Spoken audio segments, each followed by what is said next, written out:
I'm a materialist, and you're a materialist, and probably everyone you've ever met is at least mostly a materialist. And that's what simulation theory is. It's like a modern scientific myth of what reality is. Jorjani is absolutely right. Not only is he right, he's offering us the only conceivable way forward. As brutal and violent as the animal kingdom is, it does not have this negative feedback loop built into it. Christ is the next step. He's not a next step. He is necessarily the next step. Like an evolution of Prometheus would be one way that you could think of it. If your liver, for example, decides it wants to be an astronaut, well then and then your liver is with you.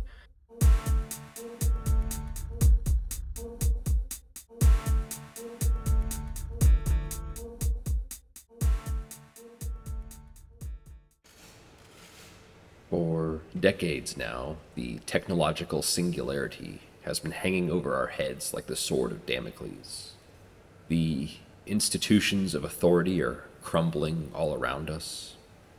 Nobody agrees about anything except that something is coming, ascension or apocalypse.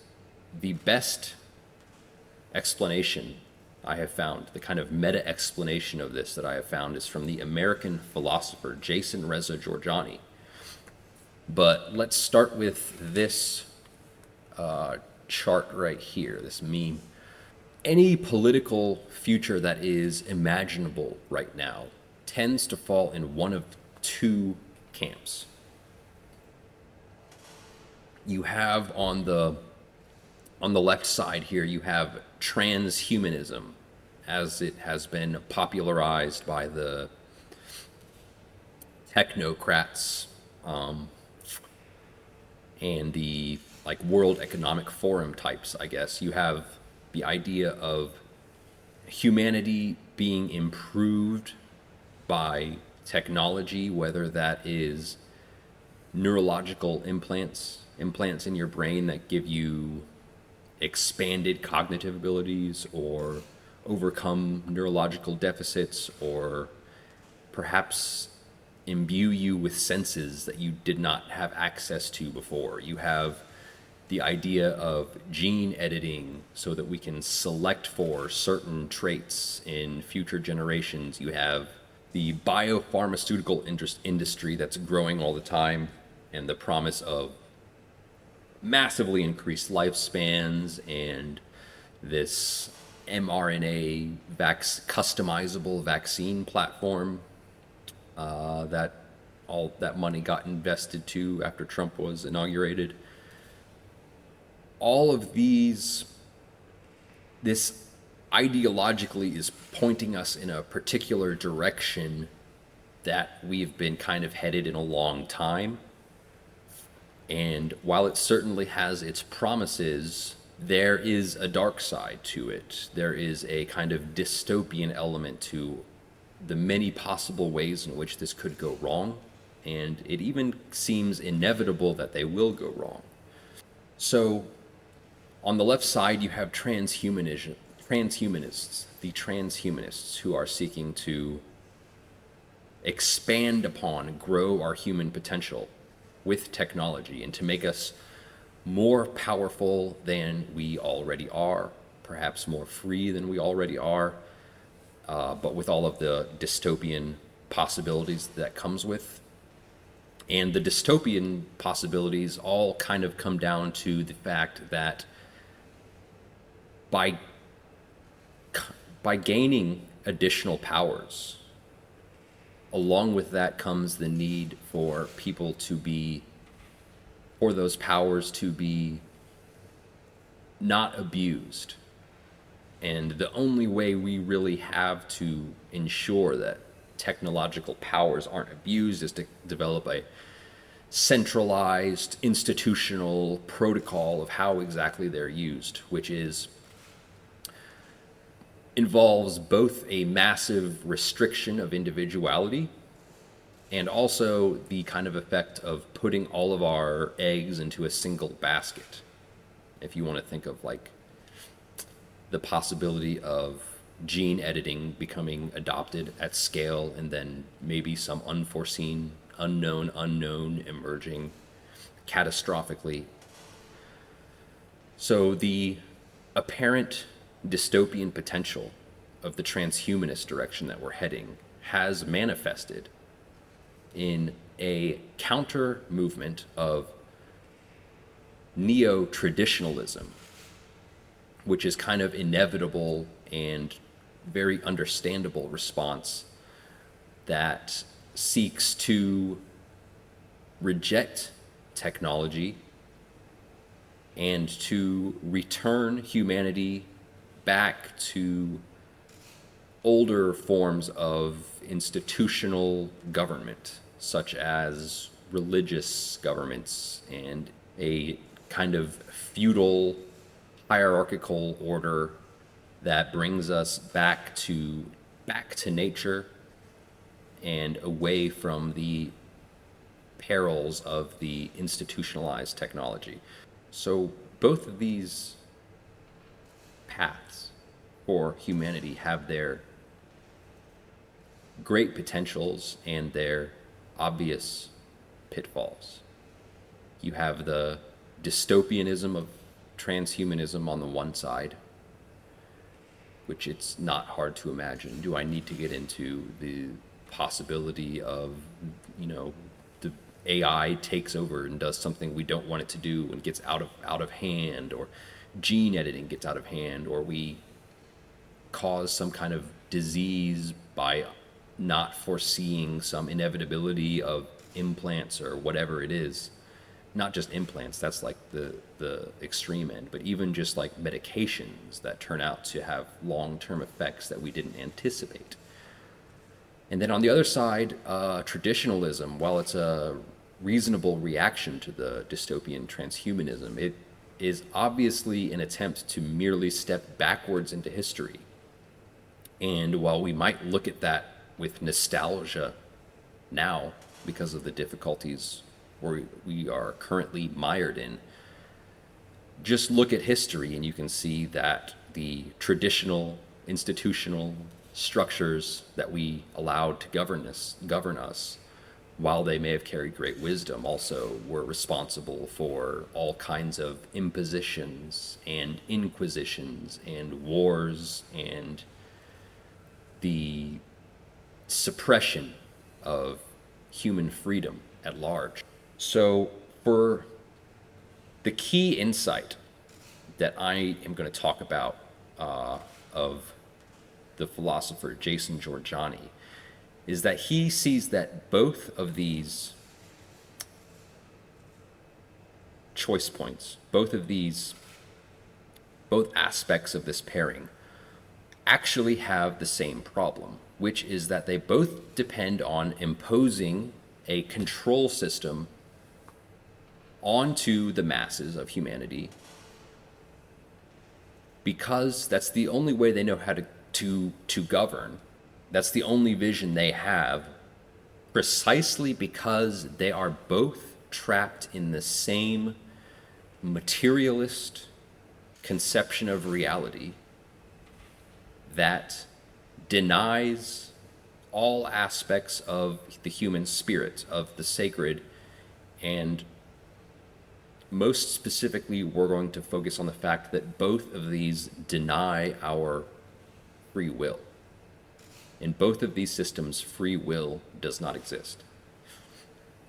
So when I'm talking about materialism, I'm going to say that I'm a materialist and you're a materialist, and probably everyone you've ever met is at least mostly a materialist. That doesn't mean maybe you don't at the highest level believe that materialism is not correct, but you operate on the day-to-day under materialist assumptions. So let's look at this chart here. We have a very simple, let's call this a map of reality.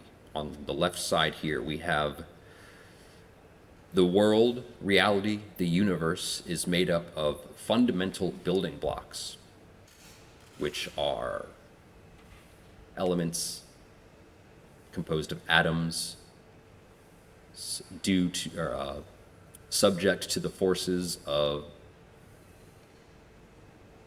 electromagnetism, gravity, and the laws of physics. So that, for us, that physics layer of reality is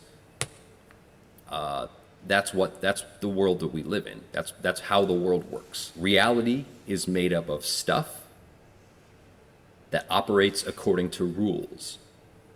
And then on top of that, that's the world, and on top of that world, it's us. Here we are, we're made up of all that same stuff. We operate according to the same rules. And then as a kind of epiphenomena or side effect of our existence, you have this up here, which is for audio listeners, it's a kind of multicolored, tangled up cloud. I'm calling it a ball of yarns. It's all kinds of different colored strings tangled together into a kind of formless mass. And that represents our experience of reality. So I'm not talking about atoms and forces and physical laws. I'm talking about your conscious experience of day-to-day reality. So you have joy, suffering,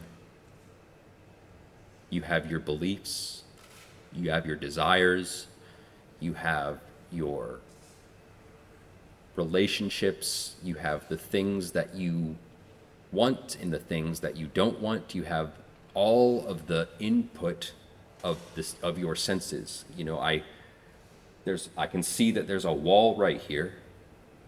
I can feel that the air is kind of warm in here because it's the middle of the day. My feet are on the ground. I can kind of smell the air, although I can't really because I'm used to it. It's pretty neutral for me right now. Everything that you experience is represented by this ball of yarns. So that's one picture of reality, and that is the reality that we operate with every day. Some of you might recognize that that's not what you believe in an abstract sense, but you have to admit, except maybe in very rare cases, this is the model of reality that you operate under when you're going to the grocery store, when you're working, when you walk out your front door, when you're making eggs. You are in a world manipulating objects to do things that you need to do. And the problem with that concept of reality is, well, for one, like I said, nowhere in there is there any room for the sacred, but in particular, there's no room for free will there. If we explain reality as all of these mechanistic forces obeying the laws of physics, where does free will fit in?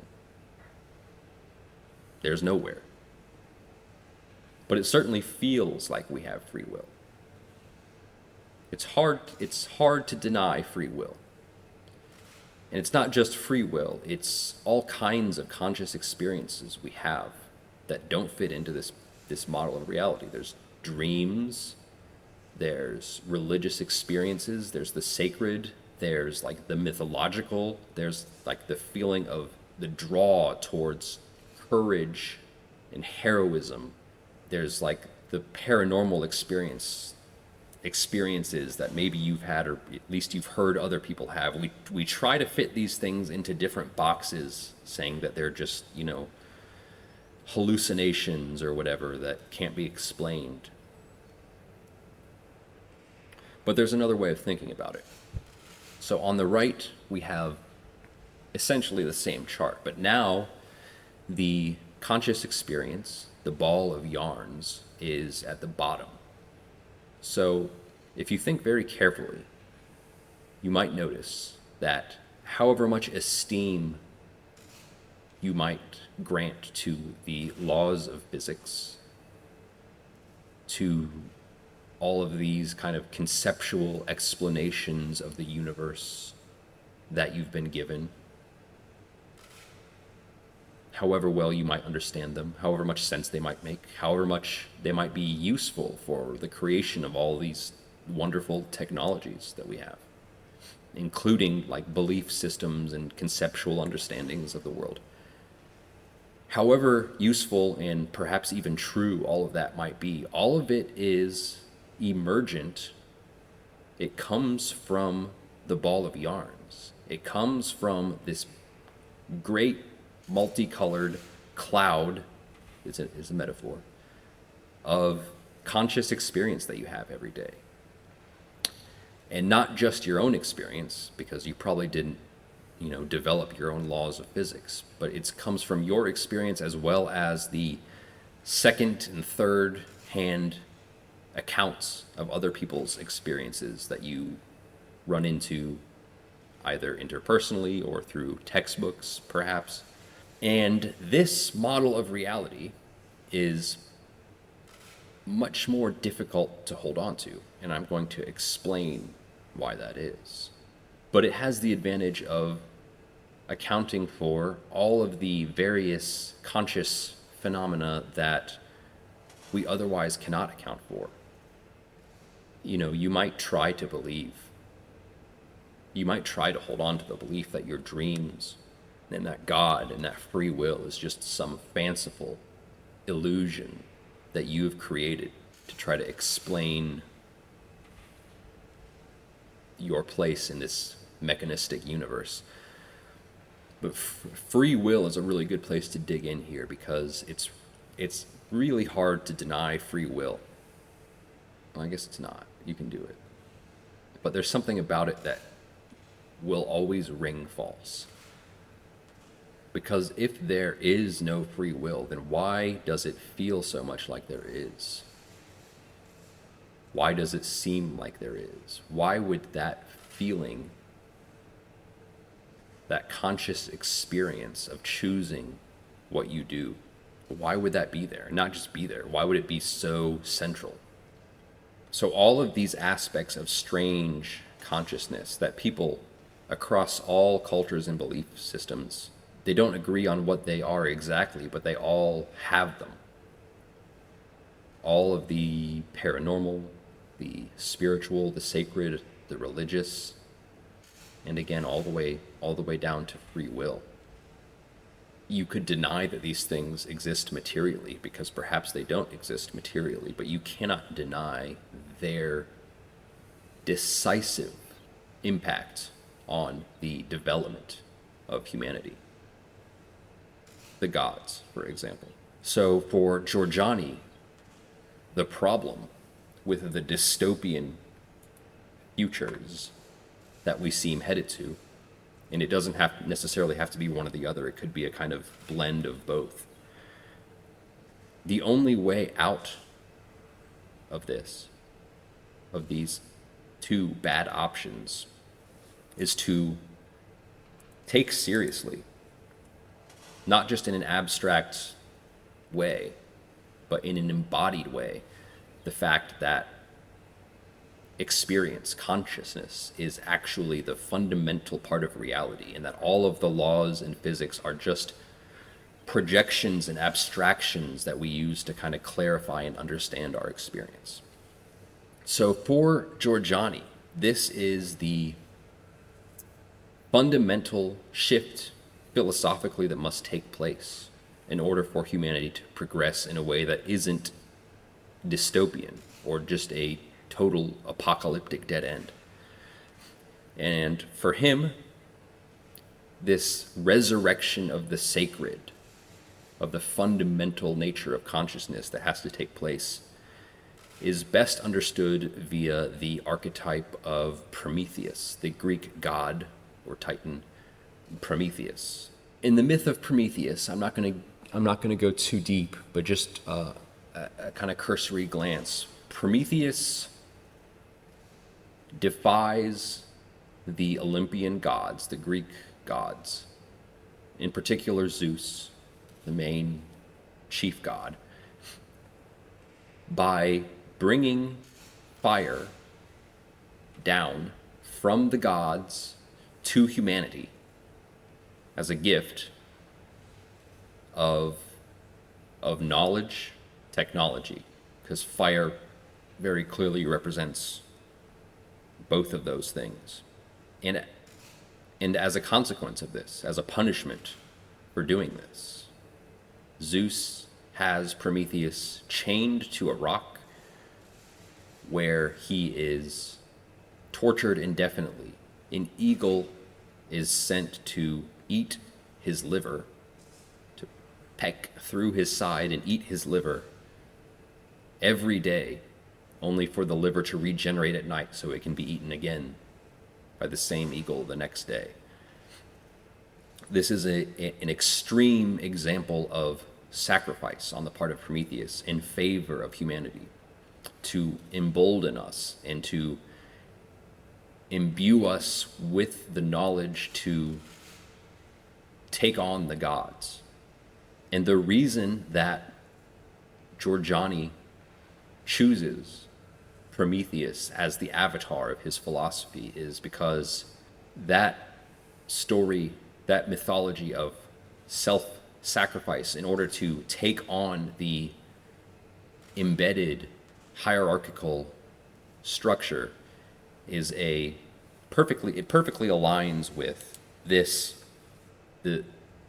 what it would take for humanity to overcome these kinds of institutional, repressive, ultimately anti-free will, anti-human forces that are kind of looming, ready to take control of us. Because if the problem with these institutions, assuming that they are well-intentioned, the problem is the materialism that they are trapped in, the fact that they cannot conceive of anything other than their own control system. They cannot conceive of a future for humanity that is better than being controlled in a benevolent way. But of course, this is just another form of slavery. And so the way out of this is not to create your own institution, but to reconnect with the sacred, to redefine being in a way such that we can be free without the institutional control structures of people who may claim and may honestly have our best interests, but who always, and history has borne this out, of course, every institution eventually falls into some state or another of corruption and top-down, authoritarian, overreaching denial of the freedom of its subjects. So we're going to look I'm diverging a little bit now from Jorjani. We're going to look at Prometheus, as I just laid it out. How Prometheus lines up with the more modern Western mythological framework of Christianity.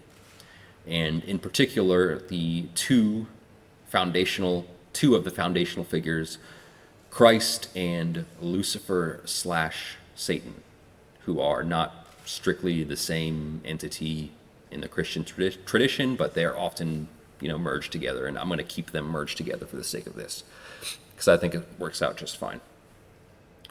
So I just laid out the Promethean myth for you, the kind of basic Promethean myth.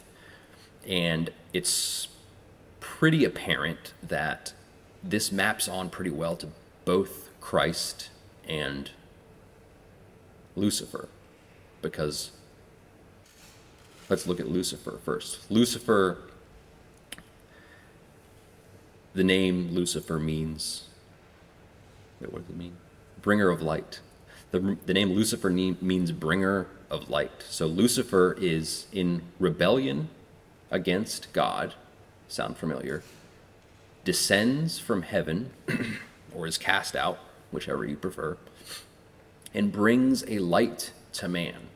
And in particular, we're going to look at that in the Garden of Eden as being equivalent to the serpent offering the fruit of the tree of knowledge of good and evil, and how that causes man to transform into something new in defiance of the hierarchical order that already is in place. And of course it comes at great cost to Lucifer, because he's kicked out of heaven, or even if maybe he rebels and leaves of his own accord, he can't come back. So that's a little bit different, but it's the same. It's a profound personal sacrifice for the sake of humanity. And in Christianity, that tends to be looked upon it as a more evil aligned thing, that humanity was tricked. But we're going to circle back and see how these are all kind of related. And then the other figure, Christ, who is sent down as the Son of God from heaven, bearing the gift of salvation for all of mankind. And as a consequence, he is tortured, humiliated, and killed publicly. And then, in the case, the big difference between Christ and Lucifer is that Christ's sacrifice is in service to God. Christ is the Son of God sent to bring the kingdom of heaven, or however, I know people get real persnickety about how you conceptualize that, but I think you get the point. So, certainly some profound similarities. And I think it's actually more profound than you realize, because let's compare the bringing of fire to man with the fall of man in the Garden of Eden. In both cases, you have mankind reaching a kind of choice point, or an emergence, a revelation that causes humanity to become something other than what it was before. Something that is in some way defiant of God or the gods. So the distinction, the difference between these figures, Christ, Lucifer, and Prometheus, is their relationship to God or the gods. And it's important because the Greeks conceptualized all that God and gods differently than the Christians do. So in order to compare them, we have to, let's break it down from the conception of gods into just the idea of hierarchy in general. So here we have two pyramids or triangles that depict merely the concept of hierarchy to start with. So hierarchy is, let's call it basic hierarchy, is a built-in fundamental aspect of reality. Whether you're looking at it in terms of materialism or not, hierarchy is built into reality. You could think of it as your own body. You have all of your organs, and all of your organs have to perform their appropriate functions in order for the healthy well-being of the whole. If your liver, for example, decides it wants to be an astronaut, well, then your liver is with you. So you can look at that. You can interpret that as tyrannical, that hierarchy of the human body, but that doesn't seem appropriate, because it certainly seems like my skin is served best by performing skin functions, as am I as a whole. Same with my liver and my heart and my brain. So all throughout reality, whether you're talking about the human body or a tribe or society or civilization, or even an ecosystem, or you can look at physics of like an atom, that where an electron does electron things and the nucleus does nucleus things. All of that is all throughout reality. There's the basic embedded sense of hierarchy that is everywhere and is undeniable, and it's a fool's errand to try to abolish hierarchy in that way. But now these two depictions of hierarchy here, on the right we have what I'm calling natural hierarchy, which is probably best exemplified by that body example, where the organs of your body, they're not, you don't have to negotiate with them. You know, they need what they need, and you have to take care of them, but they don't, it's sort of a given what they're going to do. They sort themselves out. They do their own thing. The hierarchy functions in a natural and ideal state because there's nothing, hopefully, impinging upon it from the outside. Nothing trying to rearrange things. And then on the left side, now we're looking more at like civilizational or social institutions. We're looking at enforced hierarchy, which is like the idea of even a business where you have, you know, the owner of the business or the CEO at the top, and then upper management, middle management, and then the lower tiers where everyone is doing their necessary function in the system. But these enforced hierarchies, which maintain themselves via social codes and rules and systems of who goes where and why and how you earn it and how you lose it, these have a natural, inexorable tendency toward corruption. Certainly some hierarchies devolve more quickly than others, but they all have this tendency over time to eventually become corrupt. Why? Why do human social institutions become corrupt? Always. Maybe I shouldn't say always, but certainly seems like it. So, one of the consequences of adopting a materialist frame of reality is that, okay, so when Prometheus brought fire to man, that, we're not even talking about it mythologically anymore. We're talking about it biologically, evolutionarily. When man invented fire, that amounted to a shift in humanity such that we essentially became a different species. So in addition to providing help resisting our enemies or predators, you know, because they're afraid of the fire, that's one thing. But really the main revolution, the main technological revolution represented by fire is nutrition. It allowed us to kind of cook our food, which is like a form of pre-digestion, which created a surplus in nutrition that allowed us to expand. It allowed our brains to grow. We had all this new access to nutrition, you can think of it. The consequence of that is that our brain grows massively. I suppose the prefrontal cortex is mostly what you're talking about, but I'm not actually sure. So our brain grows massively.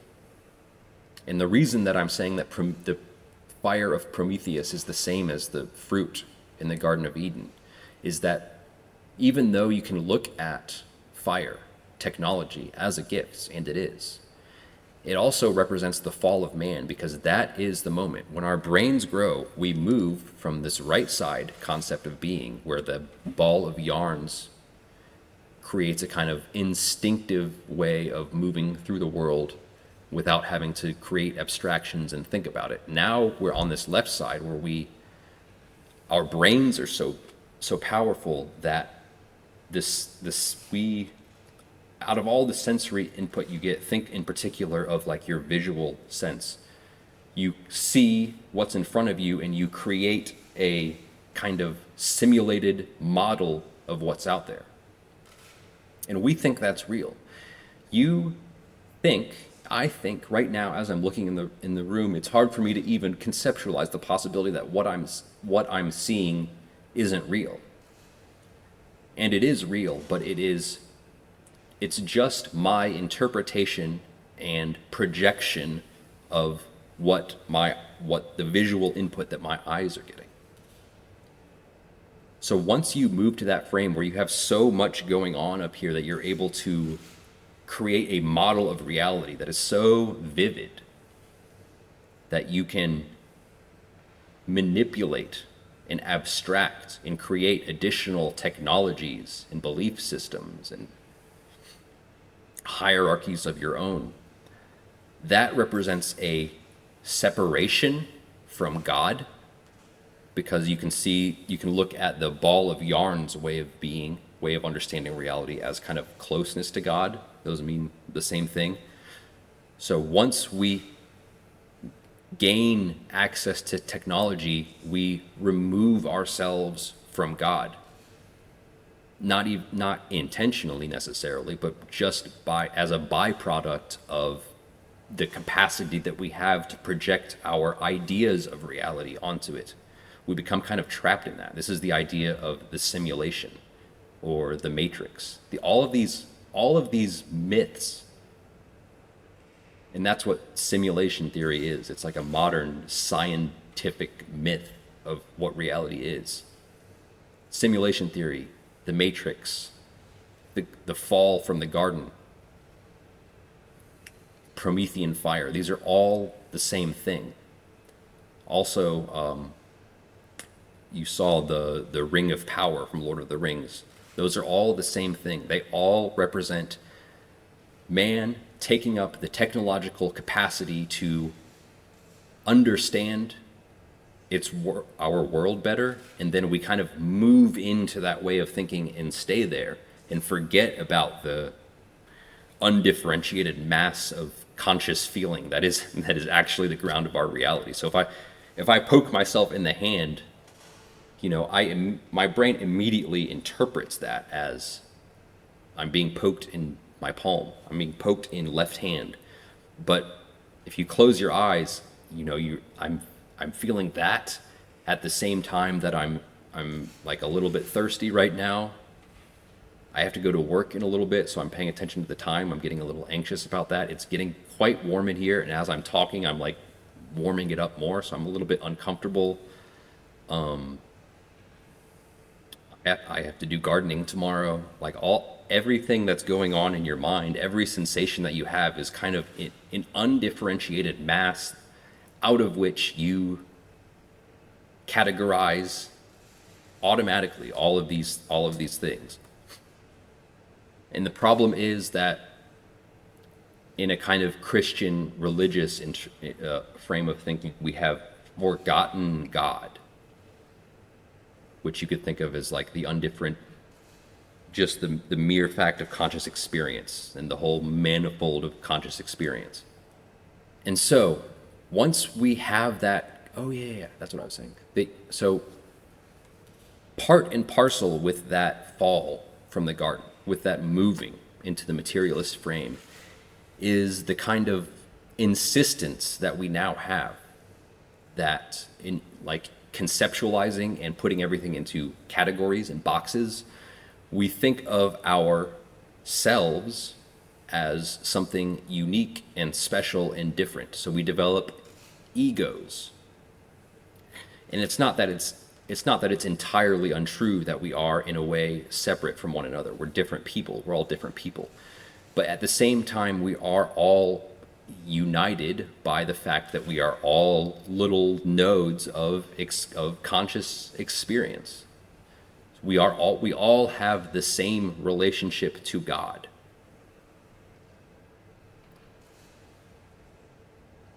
And because we've forgotten that, because we are fallen, because we have original sin under the Christian heuristic, we have egos. We have this idea, we have this like rigid focus on ourself that we almost can't even imagine not having. We think of like ourself as like a law of physics. And so because of that, we have the hierarchy problem, which is that, and because of this, because everyone in the hierarchy is not even doing their jobs anymore, they're all like competing with one another. Ideal state, you are devoting all of your energy to filling your role in that hierarchy to the best that you possibly can, so that you serve others the best that you can, and as a result, they serve you. It's just like your liver, gets the best for itself out of being an optimal liver.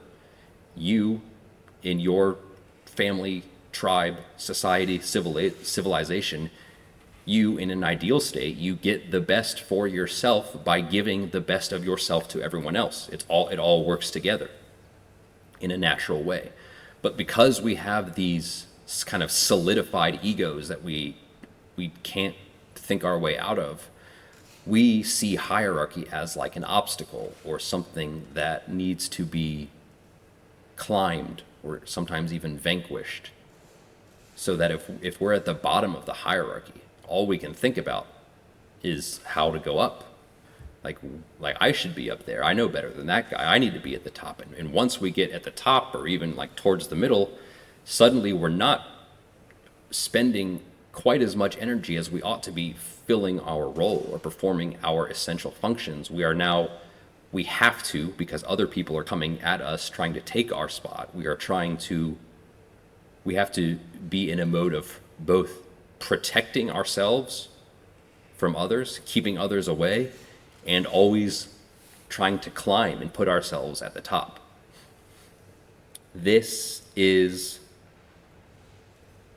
a product of ego, but it's why I put the Ring of Power from Lord of the Rings here. It's the apple, or not necessarily the apple, the fruit of the tree of knowledge and the Ring of Power. They're the same thing, and they both come from the gift of fire, technology. We have this it's so subtle that we don't even know when we're doing it. We have this need to like protect our reputation and gain our reputation and grow ourselves into the hierarchy and like take it over for ourselves. And because of this, because everyone in the hierarchy is not even doing their jobs anymore, they're all like competing with one another in there could be like a positive form of internal competition, but this is a negative competition because it's like a zero-sum thing. Because we're all competing with each other, the hierarchy inevitably, no matter how the rule structure is, it corrupts. And you can think of like the United States Constitution, where we have the separation of powers and the what's it called? Checks and balances. The whole system is designed to be corruption proof. And it kind of works, but obviously it kind of doesn't. Over time, it just decays more and more, and just the corruption settles in. In fact, the United States government is like somehow even more corrupt than any other system that's ever come before it, because the checks and balances system, in some ways, it did protect against corruption, but it also like causes everyone within it to be even more geared towards protecting themselves and bettering their own place in the hierarchy. So it becomes like a dark form of like greater corruption than like the monarchy that it overthrew. Okay. So Jorjani is absolutely right. Not only is he right, he's offering us the only conceivable way forward. We have to reconnect with the sacred. We have to like remember God. And Prometheus is perhaps the best archetype to do this with, because for all the reasons that I pointed out already, that Jorjani points out, that he represents the kind of puncturing of the veil of hierarchy, of like transcendence, of man reconnecting with God, God reconnecting with man, and of using technology in a positive way, in like loving the idea of like being willing to sacrifice oneself for others. All of that is there in Prometheus. However, this is another triangle by God. Another one. So hierarchy, which we've been talking about, is not something that is out there. It seems like it is, because you perceived the social institution as something outside of you that you have to participate in, and it kind of is. But hierarchy, in an as above, so below kind of way, hierarchy is within all of us. In a very deep way. So we all have this. I talked about the way that hierarchy functions in the body already, but think of that now in terms of mind. You have all kinds of impulses and desires and fears and needs, but you have to have some kind of system that all of those are subordinate to. Otherwise, you're just like a demon creature, like just chasing every desire that you have. And obviously that does not work out very well for people, at least not on a long time scale. You have to have a hierarchy within yourself that allows you, let's just say, optimal function. And because we are kind of stuck in the materialist frame, the fallen state of man, we tend to have very broken hierarchies. We tend, that spot at the top, that role of capital S self, that historically for humanity was filled by a lowercase God, it tends to be empty for people because we don't really know what to put there. You can have goals, you can have ambition, you can have discipline, and all those things are good. But in order for it to be a coherent hierarchy, it has to have, the reason that we have this relationship with the gods across history is because, as it turns out, it makes because we are human creatures, it makes the most sense for us to fill that top spot of the hierarchy with an identity, an ideal identity that we can live up to. And you can think of this as like the Jungian capital S self, like your higher self. It's the same concept in different languages, not literal languages. And so I'm going to play the clip now because I already pointed out the commonalities between Prometheus, Christ, Lucifer. Jorjani emphasizes Prometheus correctly.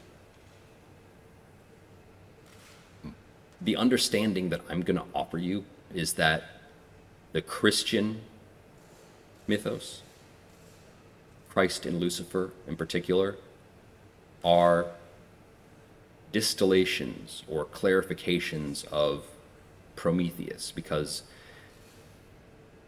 from that chart right here, you can see how on the top two rows they're identical, more or less. But then on the bottom row, where Prometheus is kind of, let's just play the clip. This is how, this is why Jorjani rejects Christ in favor of Prometheus.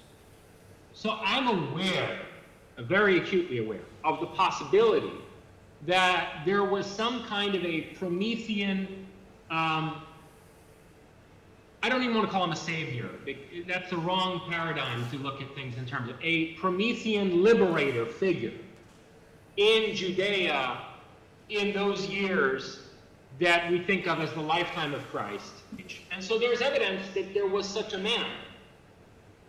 But the fact of the matter is that forces of orthodoxy and, really sadistic manipulation and control of the kind we see in the Catholic Inquisition. Look, the fact of the matter is that in terms of the narrative of Christ, orthodoxy or Catholicism won an overwhelming victory. What matters to me is how Christ will be used. by these totalitarians. And sadly, at this point, I don't think that symbol can be salvaged on a large scale for anything good. That symbol is going to be used together with Mohammed and, I'm sorry to say, Krishna and various other deity figures in order to create a traditionalist world religion that will be part and parcel of this totalitarian control system. As I see it, there's more value in terms of archetypal psychology. There's more value in embracing Lucifer as the Christian version of Prometheus, as Prometheus in the Latinate, world, right? The Roman Prometheus. And that the symbol of Lucifer and the power that it has to break us out of the control system through an inversion of consciousness, in the violent sense in which Nietzsche was trying to catalyze awakening in people, I see that as much more constructive than trying to salvage Christ. Like, yes, the forces of the One Ring, the Ring of Power, of dogmatic, ossified, corrupt hierarchy, have won and continue to, in many cases, win many victories over Christianity proper in the West.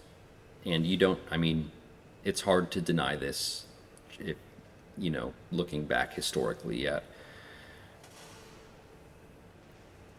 the Inquisition and the Crusades and the many scandals and failures. There's no other way to look at it. Scandals, failures, and horrors of the Christian church. But where I'm going to diverge here is that, to me, the fact that these dark forces, this materialist insistence, you could think of it, the ring of power, Satan, the fact that these forces, this force, is so attracted to the Spirit of Christ like a magnet, is evidence, perhaps even proof, that it is Christ that represents the biggest threat to the fall of man. And so, while I think it's right to look at the history of Christianity as in many ways a history of failure, at least at the institutional level, for one thing, what you're missing by looking at it that way, what you're missing by looking at it only that way, is the many hundreds of thousands, millions of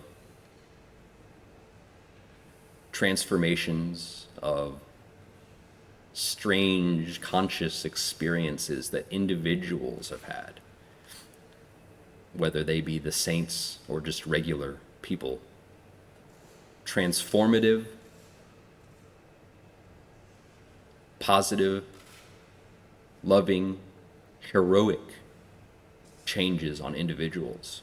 So as all of the negative of institutional Christianity happens, all of that positive is happening at the same time. It's like so much power, so much spiritual power is all bound up, good and evil, in this one institution, because it represents like the magnetic, like it's an attractor for all of this energy. And rather than cut our losses and try to move on from Christ or retreat back into Prometheus,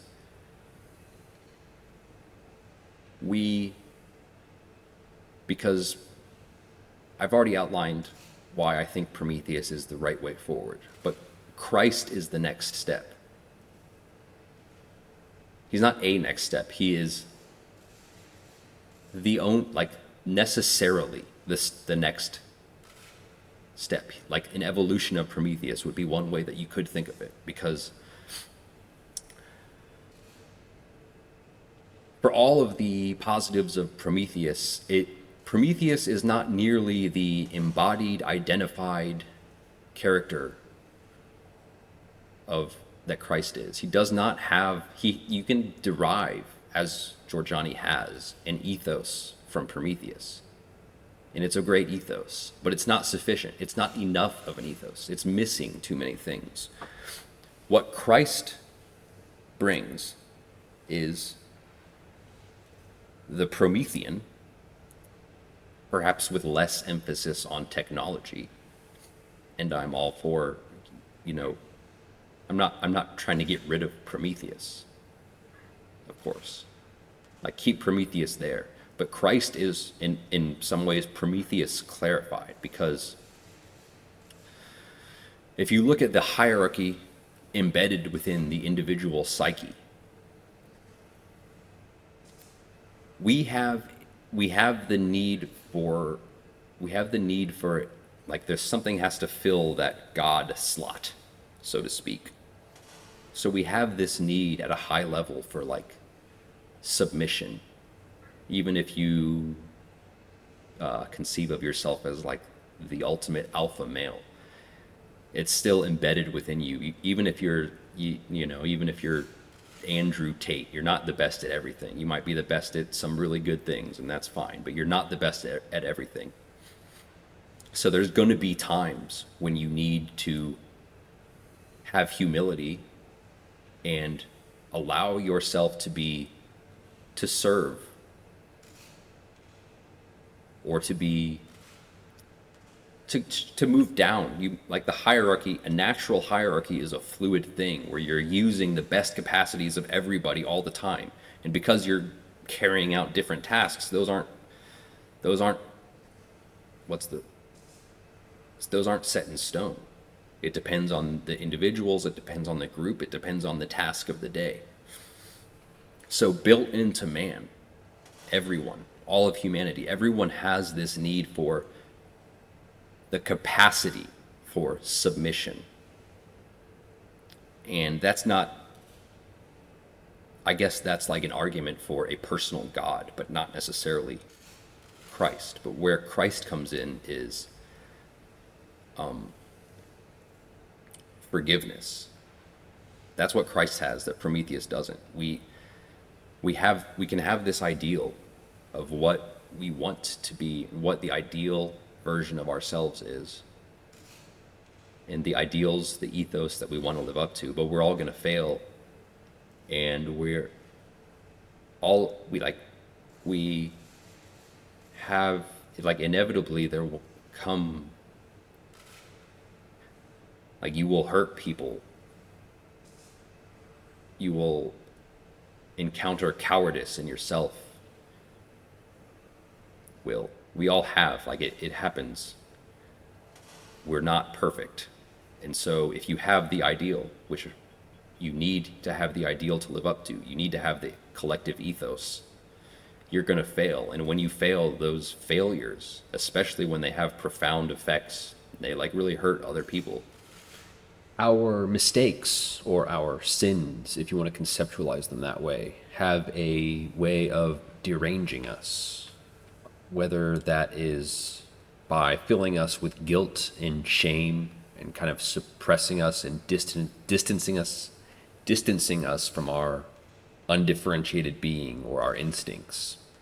But also, our mistakes can have the effect of causing us to kind of have to constantly be retroactively justifying the things that we've done in the past so that they can be in accordance with our principles as we see them now. Maybe everyone doesn't need this in the same way, but it's inevitably the case that people have a need for forgiveness. And so you need to be able to look up, so to speak, at the identified, embodied God character that you place as your higher, capital S, self. And you need to be able to ask that thing for forgiveness. That's the first thing that Christ gives us that Prometheus does not. I would also say love. Christ offers us a much more profound understanding of what it means to love through his words, not really through his words, actually, more so through his actions and the accounts of his actions.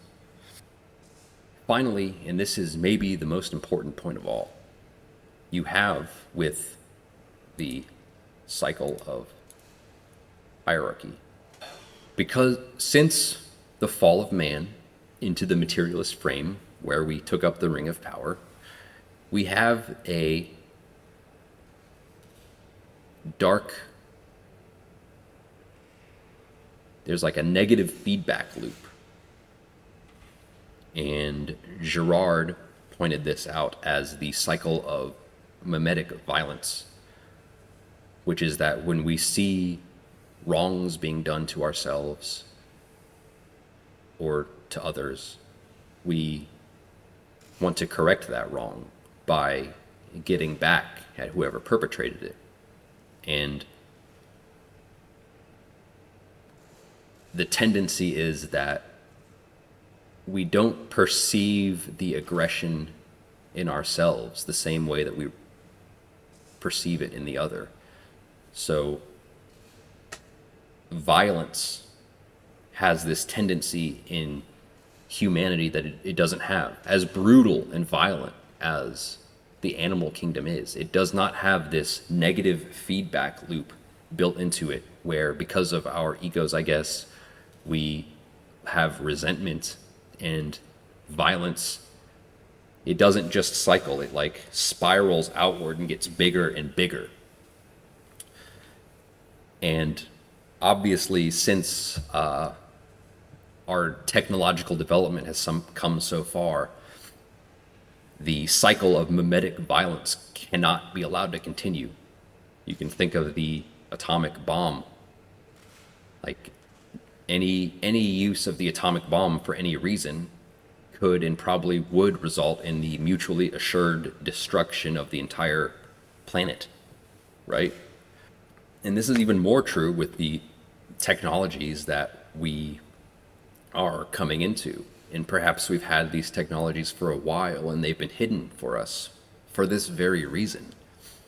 Because as long as we persist in the cycle of mimetic violence, we cannot be trusted with the kind of technology that would engender that sort of destruction. We'll just destroy ourselves.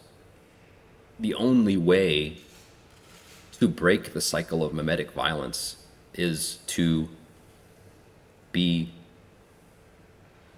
willing, in some sense, is to be willing to be crucified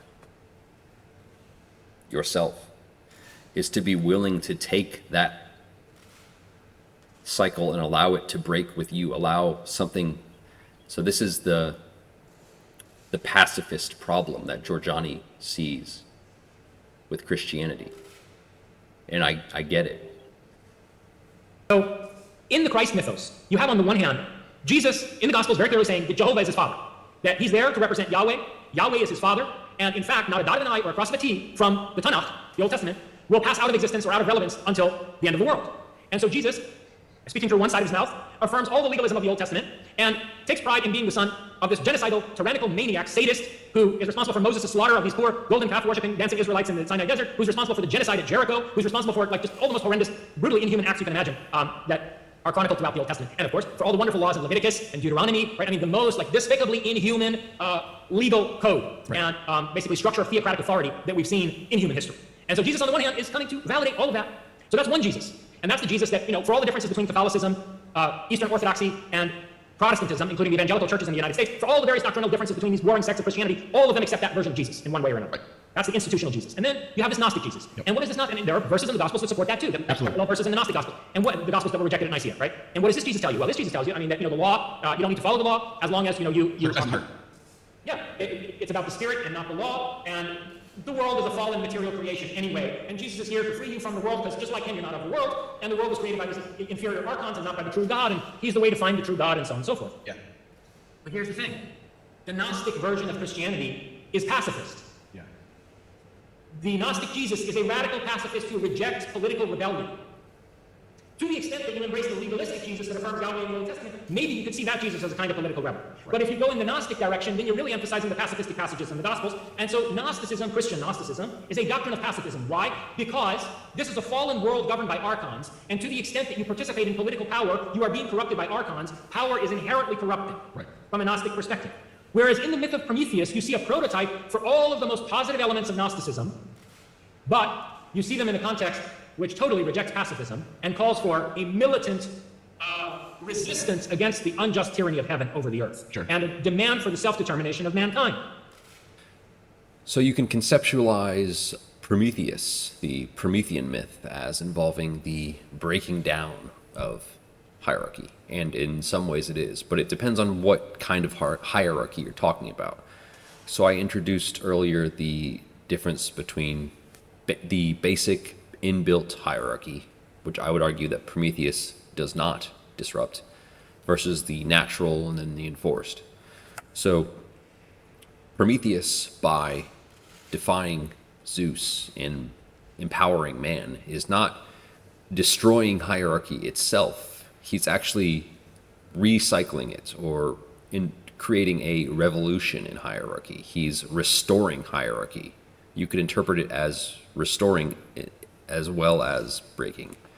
And same thing with Christ. You could imagine him saying this within whatever tradition he might have originated in.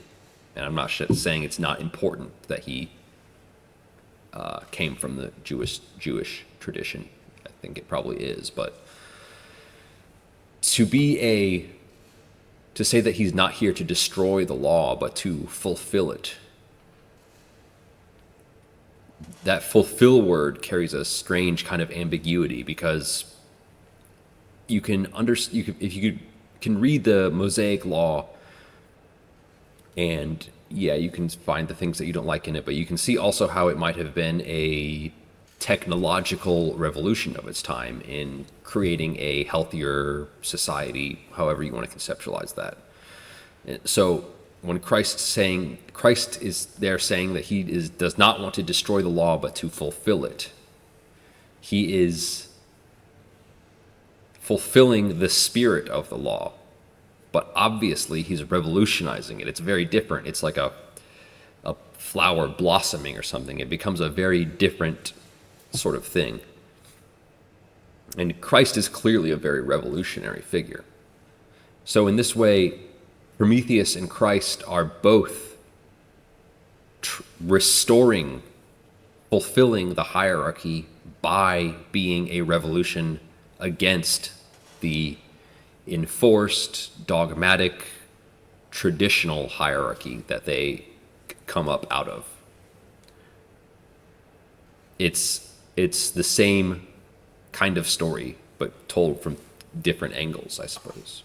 So that kind of helps to see how Lucifer and Christ are emergent. They're a breaking apart of the Promethean archetype, a disambiguating or distillating or evolution.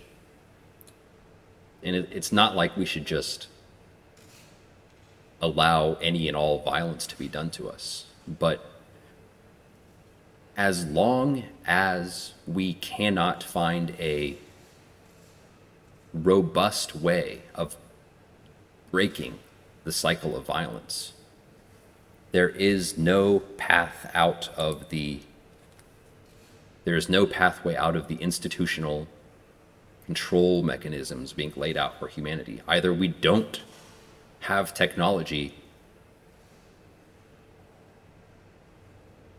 or we don't have cycle of violence. And so by shifting this understanding of Christ in Prometheus, you see that the battle to be won over the forces of evil, over the secret societies and the whatever, however you conceive of it, because everyone has a different a different group of people that they think is responsible for everything. A different, yeah. In some sense, even if the offenses are real, there's like a boogeyman effect where you are, you know, setting up an other that must be vanquished in order for your system to flourish as a whole. But that doesn't work because it doesn't solve the problem of institutional corruption. And it doesn't solve the problem of mimetic violence. So it's it's a very strange position to be in, but Prometheism leads inevitably to Christ. I won't say Christianity because, you know, for I guess obvious reasons if you've been watching it this far. And I don't know what to do about wresting Christ from the hands of these institutions. And I don't even know if that's the right answer either, because as problematic and corrupt as the institutions have demonstrated themselves to be, they also clearly are the keepers of this wisdom. They have, like, the dogma, even though the concept of dogma is problematic. The dogma, it's coming from I'm sure, I'm not that familiar with all of it. It must be coming from a deep, resonant understanding of these things. If you found this video insightful or challenging, check out my stuff below. Thank you.